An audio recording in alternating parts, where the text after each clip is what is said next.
நிகழ்ச்சின்றது இதுதான் முதல் தடவை இங்கே நான் வர்றது.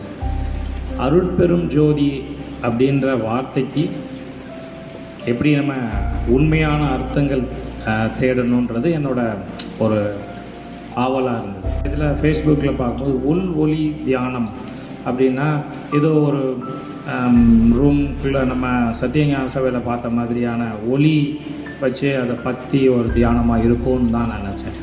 ஆனால் இங்கே வந்ததுக்கப்புறம் தான் நான் நினைக்கிறது வேறு. இங்கே அதாவது பெருமாள் வள்ளலார் ஐயா சொல்லி கொடுத்துட்டு போகிறது வேறு அப்படின்றத நான் புரிஞ்சுக்கிட்டேன் முதல்ல. ரெண்டாவது, மனம் உருகி நான் ஐயா காலையில் சொல்லும்போது சொல்லியிருந்தாங்க, ஒரு ஐயா பாட்டு படித்தாங்கல்ல காலையில், மனம் உருகி கண்ணீர் வந்தது அப்படின்னா எனக்கு இந்த கிளாஸில் மனசை விட்டு ஒரு அழுகையில் ஒரு சந்தோஷம் அப்படின்றது இன்னைக்கு காலையில் தான்.